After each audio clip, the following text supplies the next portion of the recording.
Yeah start అయింది. So ఇక ఏం చెప్తారా, మా కోసం ఒక డాన్స్ చేస్తారా ఈ లోపు, ఈవెంట్ స్టార్ట్ అయ్యే లోపు మీ అల్లు అర్జున్ కోసం ఒక పాట పాడడం కానీ ఒక స్టెప్ వేయడం కానీ చేస్తారా అల్లు అర్జున్ కోసం? అంత దూరం నుంచి వచ్చారు కదా,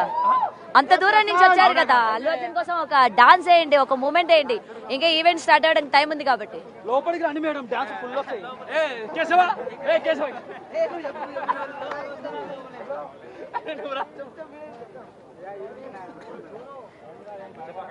ఓకే, సో ఏదైనా ఫ్యాన్స్ అందరిలో కూడా పండగ వాతావరణం నెలకొన్నట్టు కనిపిస్తోంది ఇక్కడ క్లియర్ గా.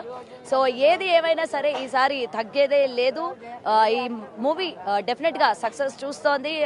పుష్ప పార్ట్ 1 కన్నా పార్ట్ 2 చాలా కలెక్షన్స్ పరంగా కూడా ఎక్కువ శాతం వసూలు చేసే ఛాన్సెస్ ఉన్నాయని చెప్పి కూడా ఇప్పటికే సినీ వర్గాల నుంచి కూడా వస్తున్న సూచనలు అనమాట. సో ఇక్కడ మన టాలీవుడ్ కాకుండా పాన్ ఇండియా లెవెల్లో కూడా భారీ స్థాయిలోని పుష్ప 2 వసూలు రాబడుతోంది. ఇప్పటికే ప్రీ రిలీజ్ ఈవెంట్స్ కావచ్చు, అలాగే ప్రమోషన్స్ చేసే విధానంలో కావచ్చు, పుష్ప 2 ఎక్కడ కూడా పేరుకు తగ్గేదే లేదు అన్నట్టు దాని యొక్క ఫోర్స్ ని దూసుకొని పోతోంది.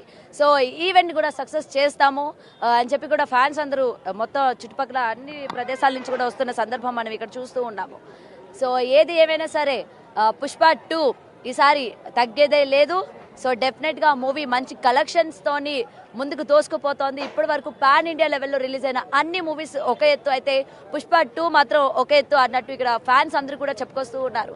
అండ్ డెఫినెట్ గా ఇంకా ఈవెంట్ కోసం ఈగర్ గా వెయిట్ చేస్తూ ఉన్నారు. ఎప్పుడెప్పుడు స్టార్ట్ అవుతుందా, అల్లు అర్జున్ ఎప్పుడెప్పుడు వస్తాడా అని చెప్పి కూడా. సో ఇప్పటికే అన్ని అటు పోలీస్ బలగాలు కూడా ఎక్కడికక్కడ ట్రాఫిక్స్ అన్ని కూడా క్లియర్ చేసే ప్రయత్నంలోనే ఉన్నారు. సో అలాగే ఇక్కడ ఈవెంట్ లో కూడా ఏంటంటే అటు మెగా అభిమానులు కావచ్చు, ఇటు అల్లు అర్జున్ అభిమానులు కావచ్చు, ఎక్కడ కూడా గొడవలు జరగకుండా ముఖ్యంగా చూసుకోవడానికి ఎక్కడికక్కడ పోలీసులు అందరూ కూడా బందోబస్తు ఏర్పాటు చేసినట్టు కూడా ఇక్కడ మనకి క్లియర్ గా కనిపిస్తోంది. సో ఇప్పటికే వచ్చిన ఫ్యాన్స్ అందరూ కూడా క్యూ లైన్ లోని వెయిట్ చేస్తూ ఉన్నారు. మొత్తం ఒక 4-5 సెక్షన్స్ వరకు క్యూలన్నీ కూడా ఎక్కడ ఫ్యాన్స్ అందరూ కూడా అంతరాయం కలగకుండా, అలాగే వాళ్ళు కొట్టుకోకుండా కూడా ఉండేటట్టు మొత్తం పగడ్బందీగా అన్ని సెక్యూరిటీస్ కూడా ఇక్కడ పెంచారు, అన్ని సెక్యూరిటీస్ కూడా ఇక్కడ ఏర్పాటు చేశారు. సో ఇంతేకాకుండా వీళ్ళకి సంబంధించి ఫుడ్ స్టాల్స్ కూడా అటు సైడ్ ఏర్పాటు చేశారు. ఎందుకంటే వచ్చిన అభిమానులందరికీ ఎక్కడ కూడా డిసప్పాయింట్మెంట్ కలగకుండా ఉండాలి అని చెప్పి అవతల సైడ్ మొత్తం కూడా ఫుడ్ స్టాల్స్, డ్రింక్స్, పాప్కార్న్స్ అని చెప్పి ప్రతి ఒక్కటి చిన్న చిన్న స్టాల్స్ లాగా ఏర్పాటు చేశారు బయట ఉన్న వాళ్ళందరికీ కూడా. And passes